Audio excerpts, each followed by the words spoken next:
I'm Larry. I'm an addict. I think we should give Tom a hand for that H&I. He's doing a hell of a job. And real quick, before I introduce Brownie, I'd like to share that I've been a volunteer and I've been to that prison, and to see the hope and the desperation in those guys' eyes, and they'd love to see you come in there. So if you get a chance, if Tom or Glenn or Bill or any of them guys ask you to go, you should do it, man, because it does something to me. It's really awesome. So thanks again, Tom. I thought that was really great.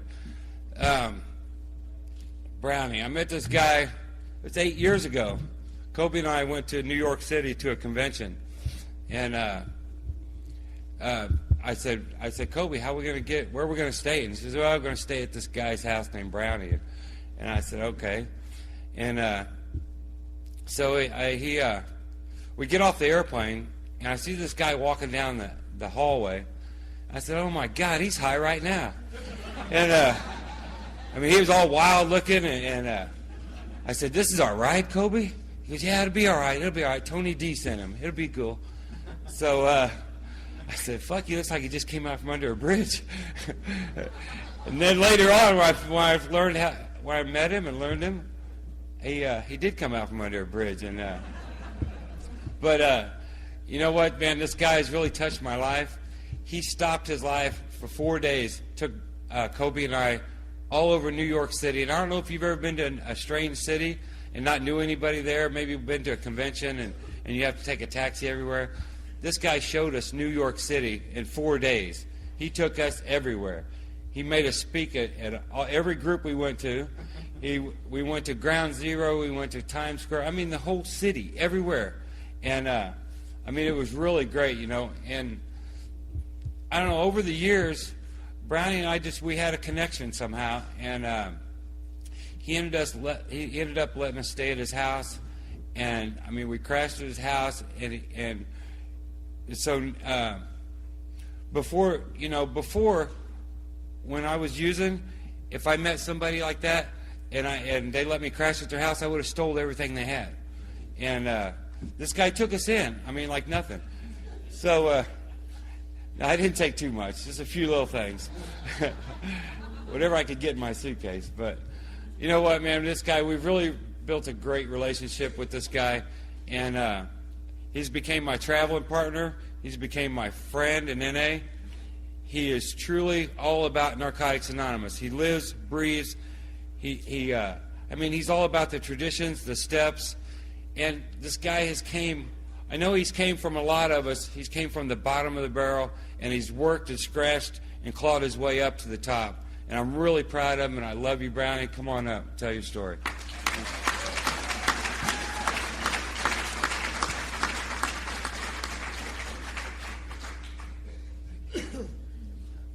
Yeah, I'm Brownie. I'm an addict. Can you guys hear me?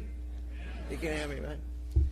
I just want to say to Larry, after that introduction, you'll never stay in my fucking house again as long as you're...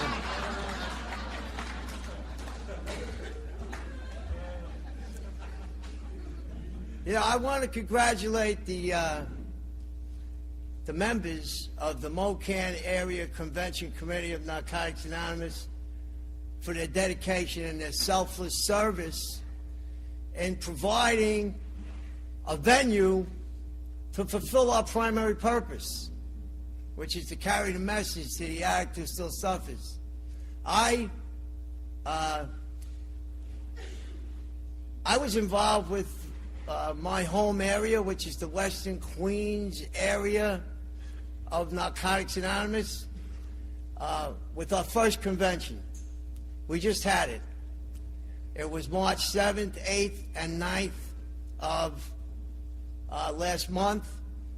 And it was a commitment. When I took it, I thought it was going to be a 1-year commitment. It turned out to be a 4-year commitment.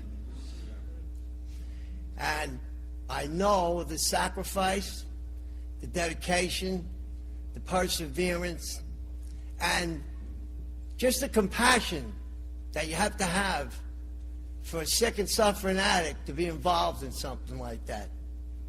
So I want to commend the members that did this convention for having all those principles in their life. And I want to congratulate you guys.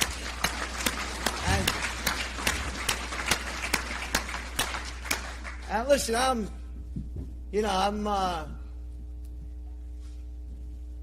a grateful addict. I'm very, very grateful. My life has been a miracle since I walked into Narcotics Anonymous. I'm excited about being clean. Being clean is exciting to me. And I'm enthusiastic about it.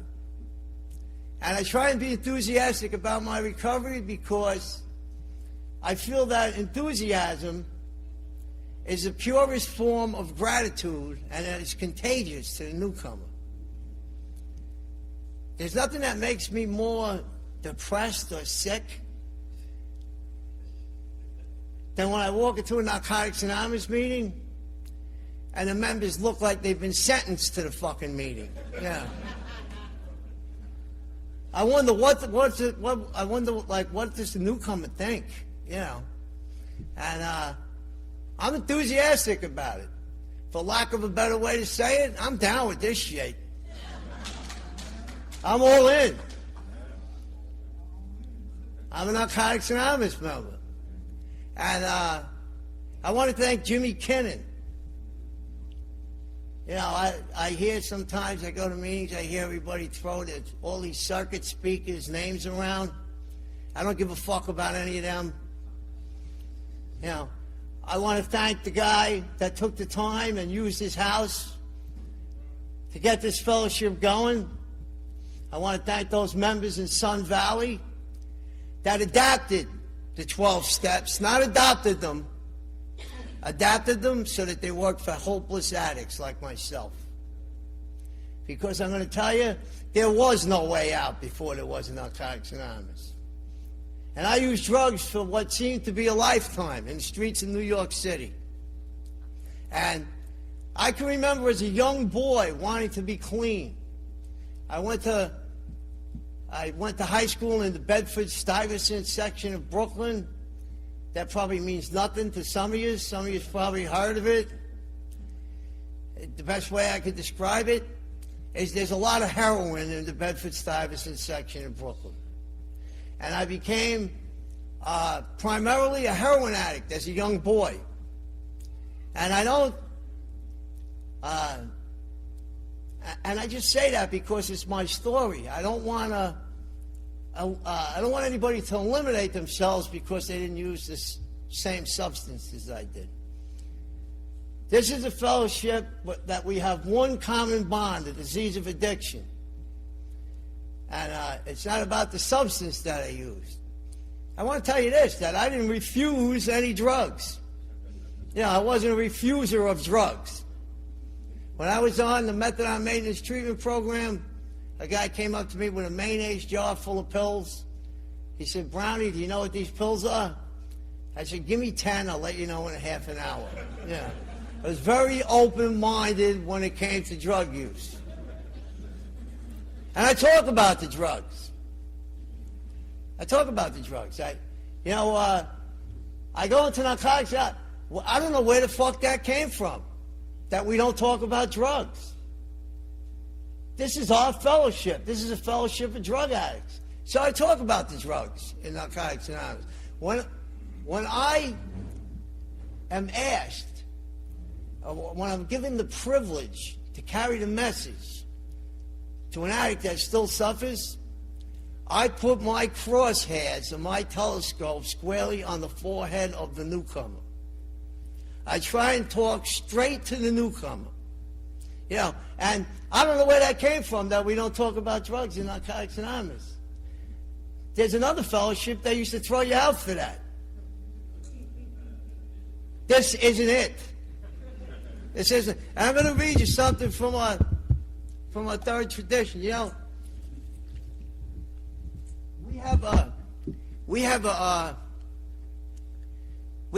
pamphlet. It's called the group pamphlet, and in there it says that we need not dwell excessively on war stories.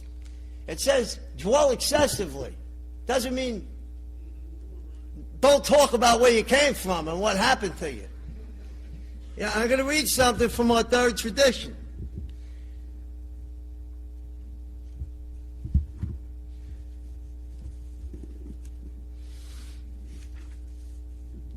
It says, although our third tradition is written simply, we know that when it talks about a desire to stop using, it means using drugs. We understand that Narcotics Anonymous is a program of recovery for drug addicts. Thank God for that. Although addiction takes on a broader meaning for many of us as we continue in recovery, and it has for me, it's important to remember that we first came to Narcotics Anonymous because of our drug problem. If new members, and there we are, back to the newcomer again, are to feel that they belong in Narcotics Anonymous, they need to hear something they can identify with. They find that identification in the fellowship of recovering addicts in Narcotics Anonymous. And I go into meetings now and people tell you that you can't curse. This is a spiritual program. It's okay to say fuck here. Yeah. I'm going to share my experience. When I walked into my first Narcotics Anonymous meeting, the guy was talking about heroin and he said fuck. I remember thinking, this guy knows what he's talking about. So,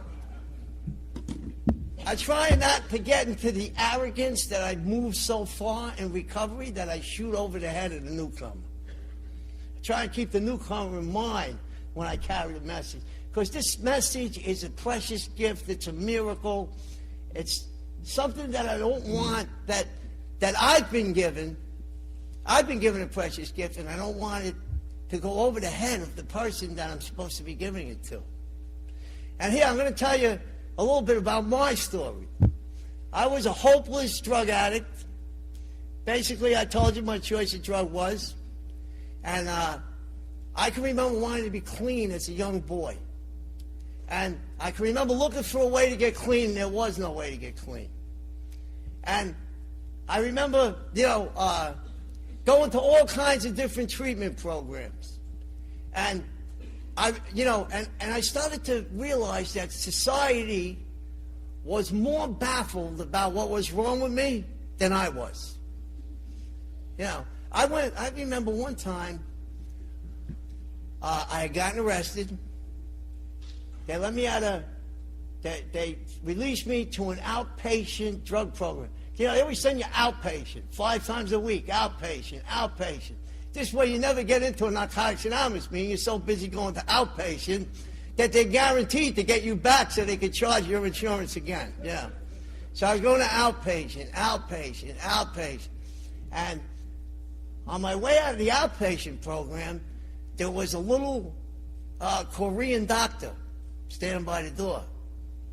And he said to me, Mr. Brown, he said, we have no treatment for heroin addiction. He said, you look like excellent candidate for such treatment. So I said to him, well, what is it? He said, we call acupuncture. So I said to him, now I had been through all kinds of treatment, and I had no faith in any kind of treatment. Here was my question. Do you accept Medicaid? That was my question all the time, yeah. I wanted to know if they accepted Medicaid. So he said, he took me into his office, and believe me, I was hopeless, and I was desperate. And I wanted anything to work. I was willing to try anything. And the guy drilled a hole through the top of my ear, and he put a metal pin in my ear. And I'll never forget what he said to me, because I so desperately wanted it to be the truth, and I wanted it to work. He said to me, when urged to use heroin come over you, he said, spin the metal pin in ear. He said, stimulate production of endorphins in system, And he said, urge to use, go away. And I remember looking at him, and I remember thinking, this motherfucker looks like he knows what he's talking about. And I left his office. I left his office at 12 noon. At 12:30, I was in the shooting gallery on Pickett Avenue in East New York, Brooklyn, like this. And I remember the guy in the shooting gallery said to me, what the fuck is that thing in your ear? And I continued to use, and then he said to me, hey, you think you could get me one of them? Where'd you get that? So that was like my experience with all of these solutions. You know, our literature is very specific about what works and what don't work. We read it at the beginning of every meeting. We say, many of us ended up in jail. And I heard what the guys in jail said. I like the guy who said it was a fucking snake pit. I'll go with that one. Many of us ended up in jail. Medicine, religion, and psychiatry, none of these methods was sufficient for us. Now, we don't tell people they can't go to the psychiatrist or they can't go to church. We tell them these aren't solutions for the spiritual disease that we suffer from. And our first step is more specific about it. Our first step goes into it in a little more detail. We say psychiatrists, hospitals, recovery houses, new towns, new jobs, new lovers, everything we tried failed. So if I'm an Narcotics Anonymous member and I'm trying these solutions, that means I'm practicing the insanity of doing the same thing over and over again, expecting different results. Now, when I came to my first Narcotics Anonymous meeting, I had used drugs for what seemed to be a lifetime. And I'm going to tell you something. I was born in 1952. There was another fellowship in New York since 1933. I didn't know anybody that got clean. All my friends died from using heroin. It wasn't until 1981 that when Narcotics Anonymous came to New York that things began to change for addicts. So I was on the streets of New York City, and I'll tell you something, I looked like a junkie when I was using. Some people say that look still hasn't gone away. Yeah. Yeah. Fuck them. Right.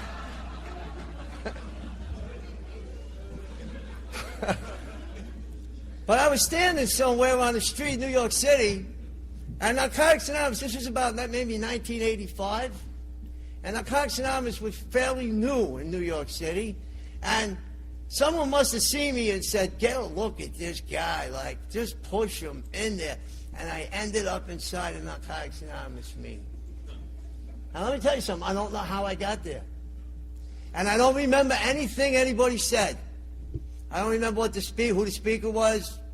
I was high. I was high. I want to let anybody in this meeting know if you got high today that you're a member of Narcotics Anonymous. I want to let you know that. I'm going to go further into that. Here's what I'm going to tell you. That when I was using, I had a very, very busy schedule. I really did. Really. Between stealing, selling what I stole, sneaking on the subway with whatever I stole, trying to sell it to people that only wanted to give me $2 for it, going from cop spot to cop spot, trying to find one that was open, dodging the detectives, dodging the warrant squad, having no place to live, out in the winter in the freezing cold. Let me tell you something. If you made it, if you could squeeze a Narcotics Anonymous meeting into that schedule, far be it from me to be the motherfucker that don't welcome you here. You have to be in a terrible amount of pain to show up in a Narcotics Anonymous meeting under those circumstances. And I came, and I was high when I got to the meeting. And I don't remember what happened inside the meeting. But I remember this, that something interrupted my thinking process. And let me tell you something. I had I had used for what seemed to be a lifetime, and I had started to think a certain way, and most of my beliefs were steeped in self-deception and dishonesty, and I believed a lot of things that weren't true were true. And we say we had most of our information was we were misinformed people. We were misinformed by misinformed people. That was my case. And when I think back to the way I thought when I first got to Narcotics Anonymous, some of the things that I believed seem totally bizarre to me now. They really seem bizarre. I had a fucked up thinking process. One of the things that I believed was that if you had teeth, that you were the police. I believed that. I really thought that healthy people that had teeth, they must be the police. Yeah. And let me tell you something. In that first meeting, I seen people that looked happy. They looked healthy. I heard one guy say he was dressed nice. He had a gold chain around his neck. He said he hadn't used. He was a career heroin addict. He hadn't shot up in 4 years. And I remember thinking, I don't know about that. Because let me tell you something. The thought of not using was totally inconceivable to me. And I had a hard time believing when people said I can remember asking a guy outside the meeting, you mean you don't use nothing? How could that be? You know, I didn't know anybody that didn't use nothing. I thought that was impossible. I thought the concept of total abstinence was the most bizarre fucking thing I ever heard in my entire life. And when I started to go to the meetings, you know, they put an interruption in my thinking process, and I started attending Narcotics Anonymous meetings. And I wish I could tell you, you know, that I've been clean ever since then, but here's what happened to me. I had been conditioned by society's solutions to believe that there was something wrong with me that no one understood and that could never be fixed. And I thought I suffered from a hopeless condition. That there could never be a reprieve from what I suffered from. And I remembered that everyone who tried to treat me was looking for some kind of money. Seemed to be at the bottom of all the kinds of treatment. Listen, I remember I was living homeless in the Hunts Point section of the South Bronx. It's a notorious section of the South Bronx. I was living homeless there. And I had been using for about 25 years. And I used till my teeth fell out, till my hands were covered with sores. My pants were covered with blood from shooting up. And I can remember when the rush hour traffic coming out of Manhattan used to come right by where I was living underneath the highway there. And one guy stopped and he said to me, he was like a good Samaritan type. He said to me, look, buddy, you need fucking help. He said, if you're here tomorrow at this time, he said, I'll take you to a hospital. So the next day came by. I just happened to still be there. I wasn't waiting for him, yeah. Just happened to still be there. He took me to a hospital in the Bronx. And I remember when I got to the hospital, I looked like I was shot out of a cannon. You know, I had a full beard, my teeth were rotting out. By the way, I have an AIDS diagnosis for over 25 years. So I wasn't looking too spry and chipper when I wasn't eating and running around the street. And I remember when I got to the hospital, there was a guy, he was dressed in a suit, he had glasses on like this, he had a bunch of paperwork in front of him. I was standing there in front of him, I stunk, and I remember he was looking around on the papers, shuffling the paper, and he looked up at me and he said, what kind of insurance do you have? And I remember thinking, this guy just don't get it. I wanted to tell him, Lloyd's of London, motherfucker. Yeah. And it wasn't until I got to Narcotics Anonymous that I met people that didn't care what I had. They didn't give a shit what I had. And one of them first meetings, and I had that meeting list, I went to a Narcotics Anonymous meeting, and I was always cold and tired and hungry and broke and lonely and desperate. And I just wanted to get out of what I was in, and I really didn't care how it stopped. And I can remember being very, very confused. And that feeling of hopelessness was embedded in the fiber of my being. And I can remember a guy pulled me out of my seat at one of them meetings, and he had a brown paper bag, and inside the brown paper bag he had a pound of ham, he had half a pound of Swiss cheese, and he had some rolls. And he took me out of my chair, and he brought me into the back of the meeting in the pantry of the church, and he made me a ham and Swiss cheese sandwich on a roll. And I ate the ham and Swiss cheese sandwich. He made himself one, too. And I ate the ham and Swiss cheese sandwich, and I started talking to him, and he started talking to me about the places he'd been, the things he'd done, the institutions he had been in, the drugs he used, and he told me what his life was like now in recovery. And for the first time, I got the feeling, for the first time in my life, that I had met someone who understood what was wrong with me. And you know, we say in Narcotics Anonymous that the spiritual essence of this program is one addict helping another. And that's what I'm here to talk about tonight. I'm talking about service work. I'm reaching out to people. And I started coming to Narcotics Anonymous meetings, and I came to meeting for must have been about 4 years before I got the balls up to stop using. No one ever told me I wasn't welcome in the meeting. People encouraged me. They said nice things to me. They helped me in whatever way they could. People welcomed me back when I showed up back. They were happy to see I was still alive. And I started coming, and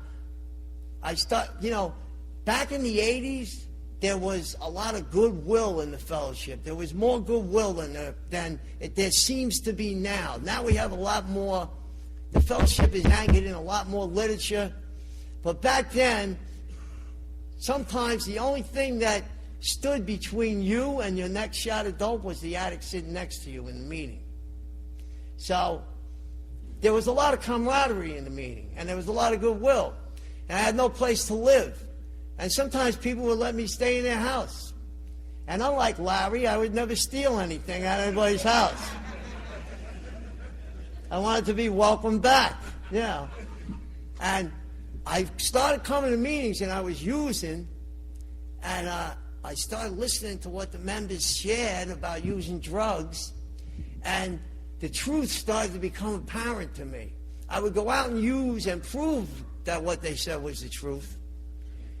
And then I would come back into the meeting, and I started to develop the principle of self-honesty.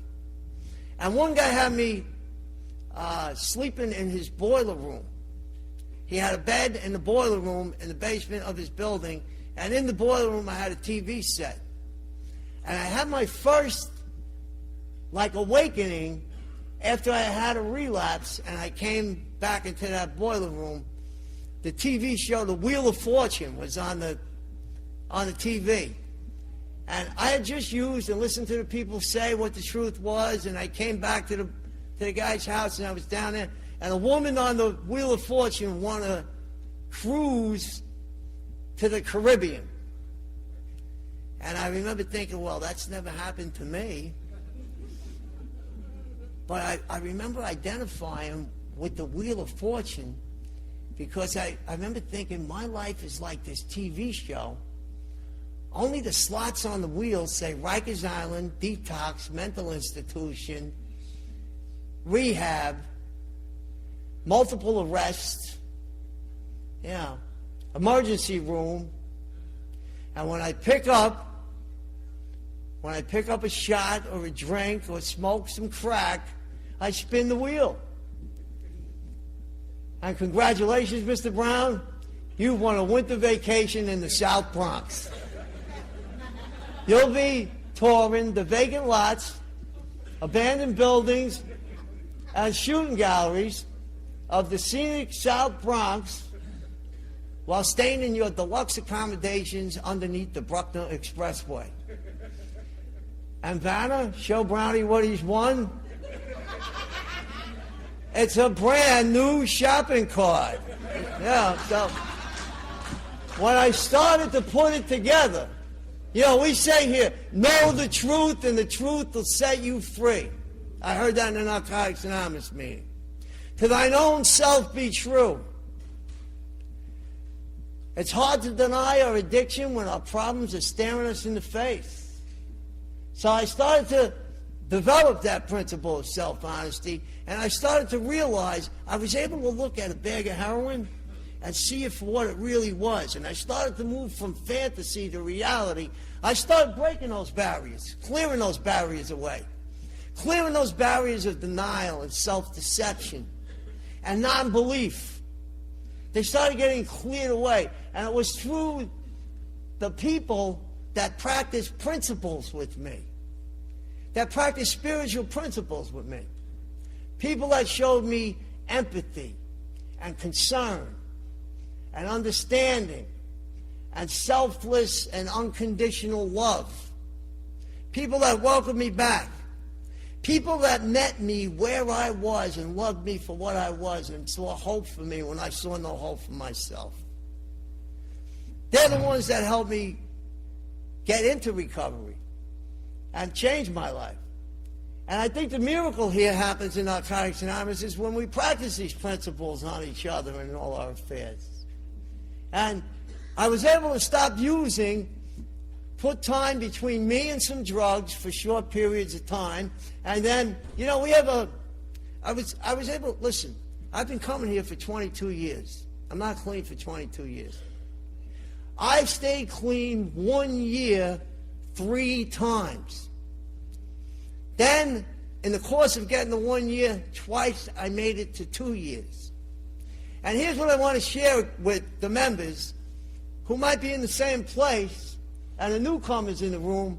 I want to let them know that when I look back at those periods of abstinence, because they were just periods of abstinence, I clearly see them as periods of abstinence now, but I then thought that I was in recovery. If you would have told me I wasn't in recovery during that period, I would have wanted to fucking fight with you. Yeah, I would have said, what do you mean I'm not in recovery? But here's what I noticed about those periods of abstinence. There was always a loophole in my program. You know, we, in the chapter in the basic text, Recovery and Relapse, there's a line in there that says, we've never seen a person who lives in Narcotics Anonymous program relapse.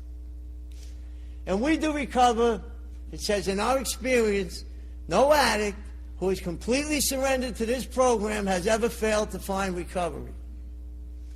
That means that if I have a home group, a sponsor, I'm involved in 12-step work, I sponsor people, if I'm reading the literature, I'm involved in service, I make meetings, I make phone calls, and I use drugs, that means I'd be the first person. Listen, when I went to that Chinese guy and he told me to spin the pin in my ear, he didn't make me no fucking promises like that. And you know, we have a message here, a beautiful message in Narcotics Anonymous, a message of hope, a promise of freedom, that any addict can stop using, lose the desire to use, and find a new way to live. That's what I found here in Narcotics Anonymous. And, you know, there was a couple of years there where when I kept having those relapses, there was always a loophole in my program. I either didn't have a sponsor or I didn't work the steps. It wasn't about what was going on in my life, because my life was a catastrophe. Yeah, my life was a catastrophe. What I knew about living before I got to Narcotics Anonymous nearly killed me. And it was no different after the drugs were gone. What I knew about living continued to almost kill me after I got here. So I learned like this. I was clean 2 years. For the second time, I had no sponsor. I wasn't working the steps. And I ended up using drugs again. I got arrested in Manhattan. In Manhattan, the jail, the city jail back then was called the Tombs. They sent me to the Tombs. I was waiting arraignment for arraignment in the Tombs in the bullpen with 30 other guys in the bullpen, waiting for arraignment. Now, in the years I had been a Narcotics Anonymous member, I had learned to make simple observations. And we say a good recovery requires observation. We need to observe what works and what don't work. I made a simple observation in the bullpen. I observed that none of the other 30 guys in the bullpen had a sponsor or worked the steps neither. And I began to catch on like that. And you know what we say, when you do what you've always done, you get what you've always got. And our sixth step tells us that we know we're growing when we begin to make new mistakes instead of repeating the same ones that we've always been repeating over and over again. You know, and I used to come into the meeting and I would pick out the guy. I'd say, this guy, what do you mean I need a sponsor? This guy has 18 years. He's got no sponsor. He hasn't worked the steps. Well, I'm here to share this with you. Here's what I know about that guy today. He's not me. I can't do what he does. Relapse defined for me in clear and certain terms who I am as an addict and what I needed to do to stay clean. So I got a sponsor. I got involved with the 12 steps. I used the Narcotics Anonymous literature, the Narcotics Anonymous step working guides. I hear people now, they call it the flat book. I don't call it the flat book because I don't want to eliminate Narcotics Anonymous from the title of the book. The guys who worked on the book, they named it the Narcotics Anonymous Step Working Guide. That's good enough for me. Yeah. I wasn't on the fucking committee. I'm the guy that lived under the highway in the South Bronx. And you know what? I attend Narcotics Anonymous meetings. And just making meetings wasn't enough for me to stay clean. I had to surrender to the whole program. You know, we have a pamphlet that says, welcome to the Narcotics Anonymous program. In there, it says that, it says you can get clean just by coming to meetings. But if you want to stay clean and be in recovery, you must be involved in the 12 steps. I'm here to share with you that I couldn't stay clean until I got involved in the 12 steps of this program. And the program works. What do we say? It works if you work it. It works if you don't work it. It probably just won't work for you. I hear that all the time in New York City. And I got involved in the program. And I started working steps. Now I sponsor people. I have a wonderful home group. My home group is a half a mile away. My home group is the day-by-day group. We meet in Woodside, Queens. A lot of these guys have been to my home group and spoke there and been a part of my home group. They know the members. There's people in this room tonight that have been to my home group. And my home group is like the driving passion in my life. It's really the place I love to be. It meets 5 days a week. We meet on Monday and Thursday from 11 a.m. to 12:30 p.m. And we meet on Tuesday, Wednesday, and Friday from 12 noon to 1:30 p.m. And it's really, it's a special, it's very, very rich spiritually, my home group. In this way, that it's filled with desperate, fucked up people looking for a way to get clean. And I get to practice what I've been given here, and I get to practice what I've been taught by the members who came here before me in that home group with those people. And you want to know something? We can only keep what we have in Narcotics Anonymous by giving it away. I'm all in. I'm down with that. I spent a lot of my time around the desperate ones. I love being around the sick members. I remember when I was sick, I used to feel like no one wanted to be around me. When I came to Narcotics Anonymous, I actually didn't know what to talk about. I can remember standing outside the Narcotics Anonymous meeting. I had absolutely no social skills, and I couldn't carry on a conversation. I can remember being outside the meeting. I'd be in a circle of people, and they'd be talking. One guy'd say, oh, I bought an air conditioner for my apartment. The next guy'd say, I paid my car insurance. The next guy'd say, I brought my girl to a Broadway play. The next guy'd say, I visited my mother today. The conversation would get to me, and I would say, remember the dope La Tuna on Clinton Street? Wasn't that dope good? Yeah. And I actually, of course, I was in a place where if you weren't talking about using or hustling or in the street or the police chasing you, I didn't know what to talk about. So I stay in my home group and I stay around those people. And I practice the 12 steps. You know, and listen, from being around my home group, it's a place where I get to see miracles occur on a daily basis. I have a couple of home group members that, there's one of the guys in my home group, he was in the AIDS hospice for 8 years, waiting to die. They were giving him methadone in the AIDS hospice. He came into my home group. They brought him there with the ambulette. He came out in the wheelchair, and he came to my home group for about a year, still on the methadone. We encouraged him. We welcomed him back. He got the courage to start going down on the methadone. He got off the methadone. He finally got off the methadone. Then the wheelchair went. He started coming with a walker. After he was about 6 months clean, he started coming on crutches. I see this guy every day. I get to witness the miraculous turnabout. Our basic text says this miraculous turnabout is evidence of a spiritual awakening. I get my spiritual awakening at my home group. Listen, I'm in the trenches. I roll up my sleeves and I get the fuck in there. And this guy now, not only isn't he in the hospice no more, he's living free in society. He has his own apartment. His crutches are gone. He comes in with a gym bag now. He comes from the gym. And I'll tell you what, I'm a little jealous of the fucking guy now. Yeah. He comes in with a fucking gym bag.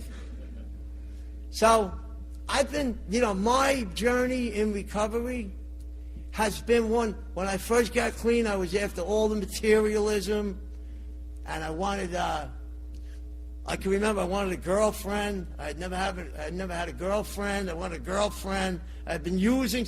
Listen, when you live under a highway, you have AIDS and no teeth, you don't have that many romantic relationships going on. Yeah. It's not a big issue, So when I got into recovery, and I got some teeth and all that, I can remember the guy said to me, get a sponsor. I said, I'm getting a girlfriend. Yeah. And let me tell you, I was a bad picker. My picker was fucking definitely broken.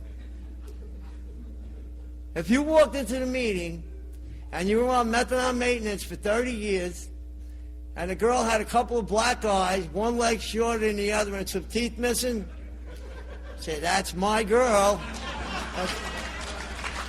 Yeah. And my thinking was like this.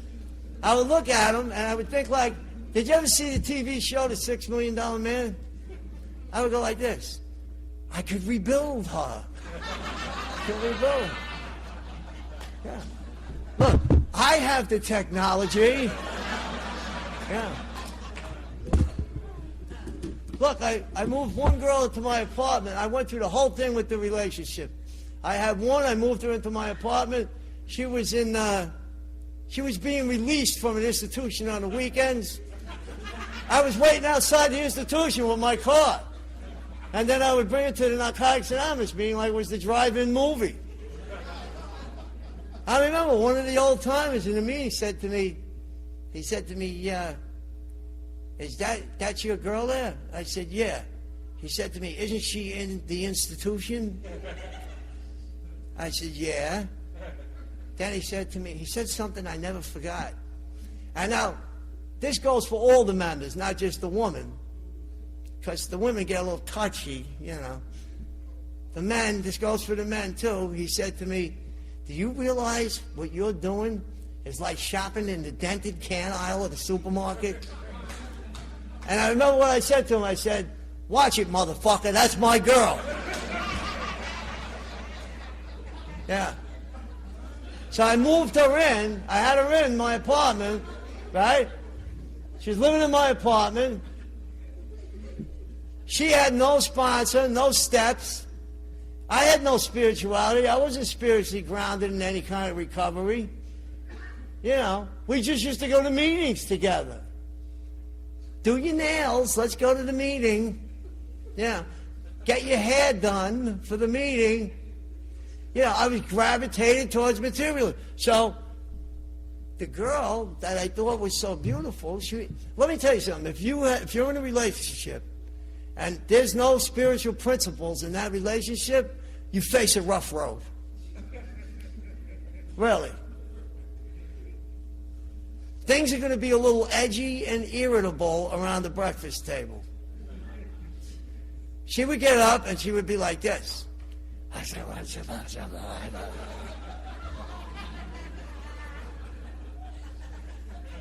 And then I said, wow, the girl I thought was so beautiful, she's starting to look like a pit bull.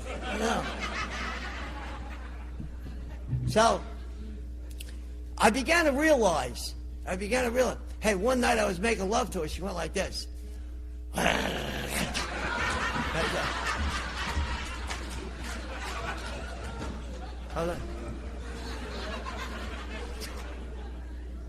So I began to realize that no matter what I put in my life, without the principles of this program, acceptance, surrender, courage, trust, perseverance, humility, that no matter what came into my life, I wouldn't be able to manage it. It would drive me fucking nuts. So I'm involved in the program now. And I stay involved in the Narcotics Anonymous program. And I'm going to share a couple of stories with you that I haven't been in a romantic relationship in Narcotics Anonymous for 9 years and 8 months. And this is not by any coincidence. I'm clean 9 years and 8 months. I'm going to share that with you. Now I'm clean 9 years and 8 months. My relationship is with the 12-step working guide, service, my sponsees, you know, my home group. And let me tell you something. There's no fucking perfect members. I want to let the newcomers know this. That if you walk into a meeting and you meet someone that appears to be perfect, run for your fucking life. Really. Hightail it the fuck out of there. There's nothing more creepy than that. You know. Really.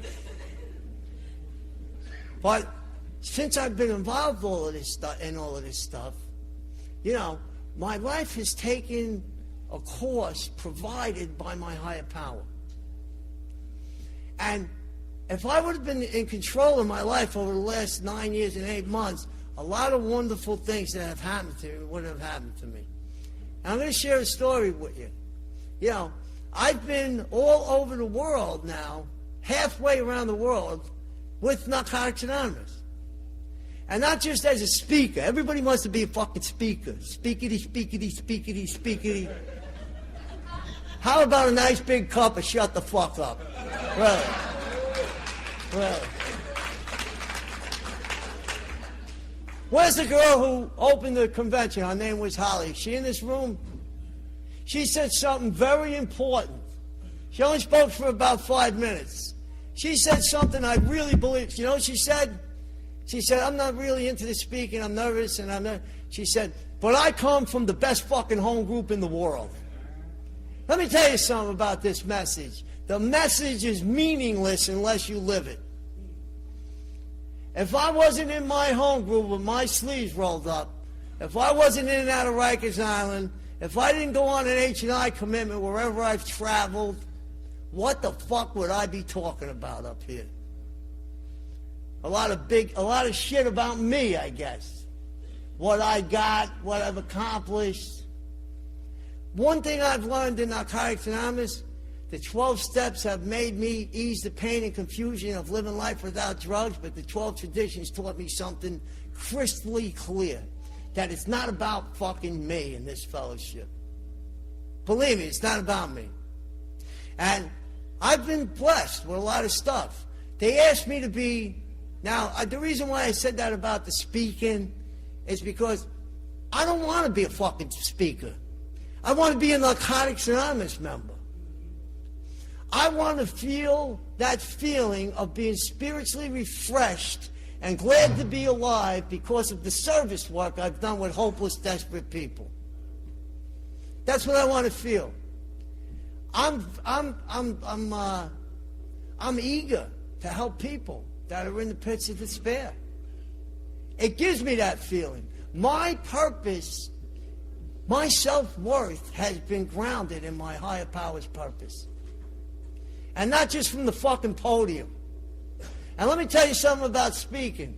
It's no more important than the guy out there at the registration desk, the people that back there selling the water, the guy who hugs you when you come into a Narcotics Anonymous meeting, the person that makes the coffee is probably more important than the people that speak, because that takes some fucking action, not just lip service. You know, and but I've been blessed, and recently I was asked to go. I'm going to tell you like how my life has turned around, and how God took a hopeless, desperate addict and just used me for something I never would have imagined that I would have been used for in a billion years. And if I would have pursued my own selfish interests, it never would have happened to me here. When I surrendered to the Narcotics Anonymous program, we say when the addict stops using drugs, wonderful things happen. Miracles happen. So I was invited to Ireland. I was the banquet speaker at the Irish Regional Convention, which I really don't care that much about. But when I was in Ireland, my friend invited me to Belfast. He said, we're going into the prison in Belfast. He said, and we're going to meet my friend Duff. We're going to take the train up. It's a 5-hour train ride. We're going to meet my friend Duff. He's going to take us into the prison, Montgomery Prison in Northern Ireland. And that's a maximum security prison. That's where they house the IRA, the terrorist groups and all of that. It's pretty well buttoned up when you go in there. So we took the train up there. The guy met us at the train station. He had 1.5 years clean. His name was Duff. I guess that's short for Duffy, right? So we're in Ireland, right? So he took us to the prison. Now it was me, my friend Johnny Schertz from New Jersey, and my friend Paul O from Dublin. On the way from the train station to the prison, I said to him, are we going to go and do an H&I to these prisoners? He said, no. I said, well, then what the fuck are we doing? He said, we're going to talk to the warden and all the staff members of the prison. So I said to him, don't you have a public information committee? He said, I do now. So he said, let me tell you something. It's better to be prepared than get prepared. You know what? All that work I had done, all that service I had been involved in, all of that familiarity with our 12 traditions and our 12 concepts, I was ready. I told him, let's go, motherfucker. Let's go in there. And he took us in. We went in. I was strip searched, mugshotted. This is a real, because there's terrorists in the prison. Fingerprinted, hand scanned at 5 different checkpoints.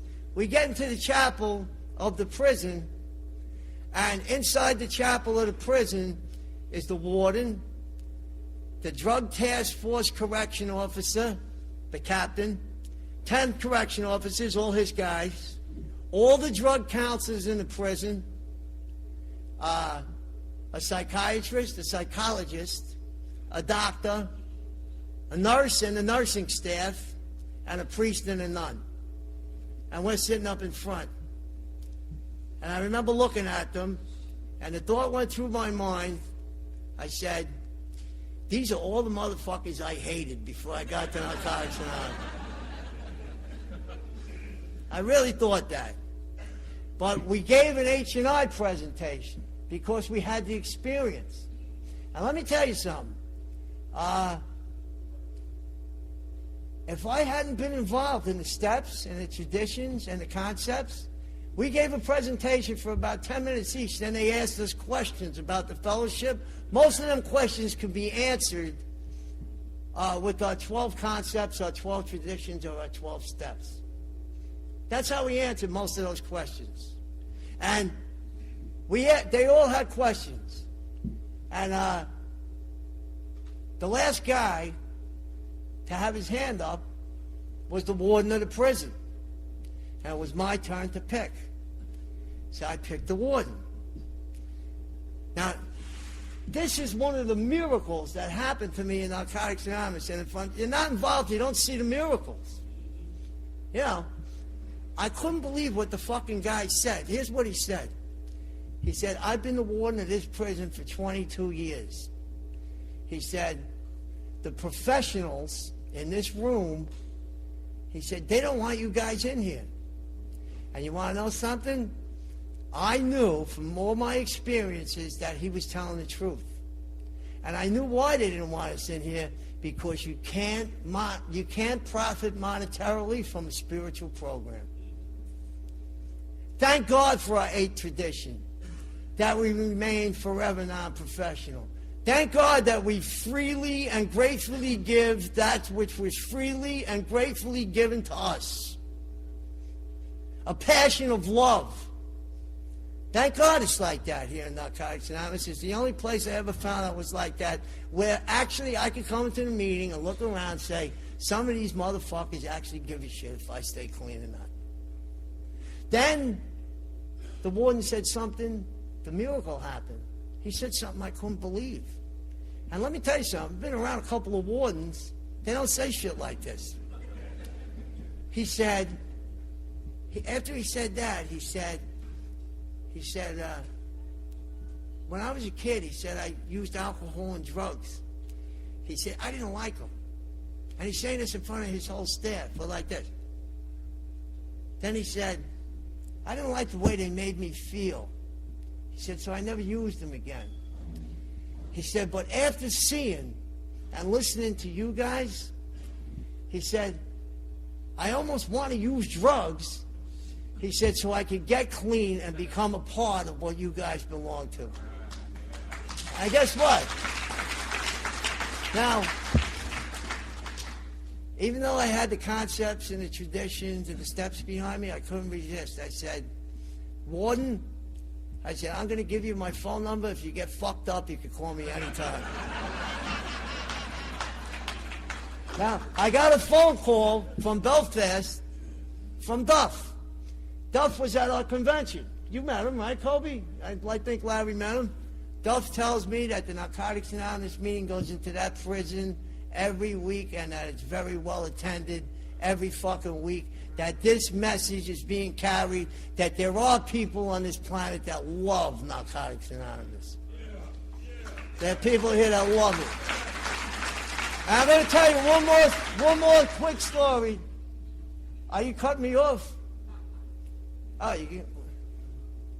Oh. Okay.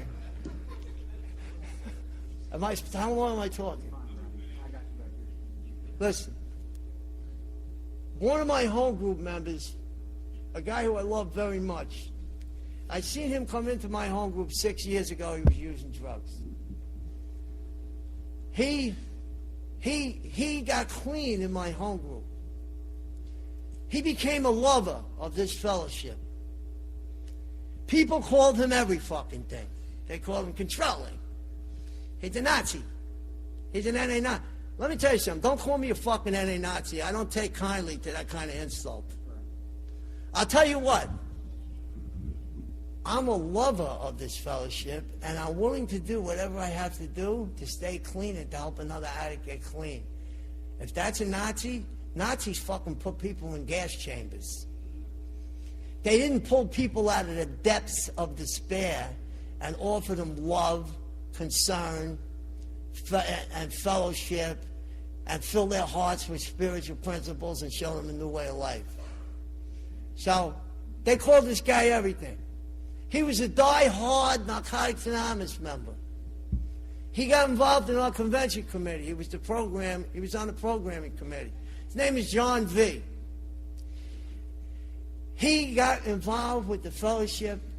In my home group, I seen him touch the hearts of not hundreds, but thousands of addicts. I seen him be a part of the miracle that happens when you're an involved member of a home group here in Narcotics Anonymous. He got involved in the convention, and the convention became his fucking passion, our convention. We had our first convention. He was responsible for inviting most of the speakers to our first convention. The members in New York said that it was the best Narcotics Anonymous convention in about 25 years. At the convention, his feet swelled up, and he found out that he had a cancerous tumor on his liver.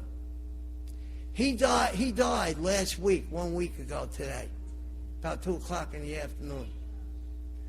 I just want to talk about him because there are people that this fellowship is so important to that they're willing to give their last few minutes of life so that another addict may live. When I first came to my home group, I have two of them, the one that meets in the day and one meets on Thursday night, Clean Queens group. There were 20 guys there. They're all diagnosed with AIDS. Every one of them died one by one. Now, one of those guys never was too busy to take me to a meeting, whether I was high or not, to buy me a basic text, to hug me, to welcome me back. Those guys showed me what this fellowship is all about, more than words or the literature or any of the other bullshit that we have here ever could. They instilled in my heart the spiritual essence of a loving fellowship called Narcotics Anonymous. John carried on their legacy.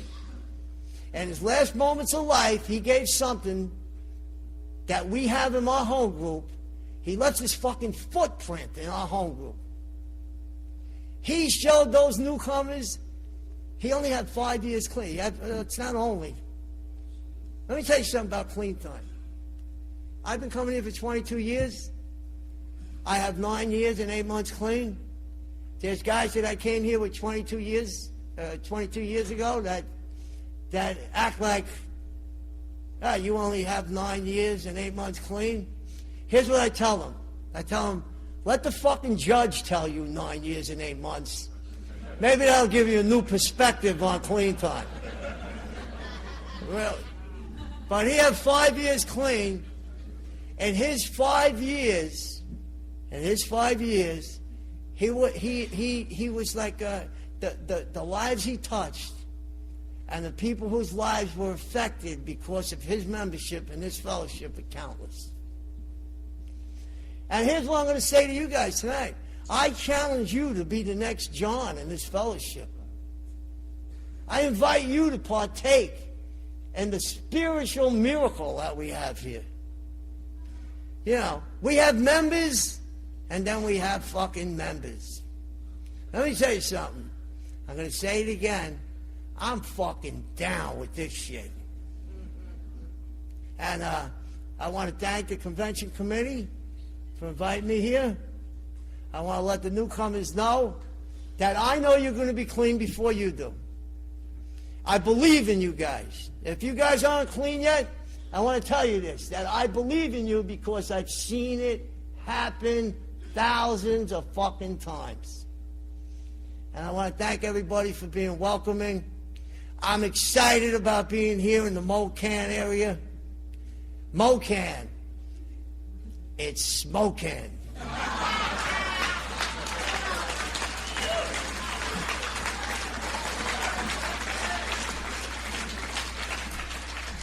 Thanks for letting me share. Thank you.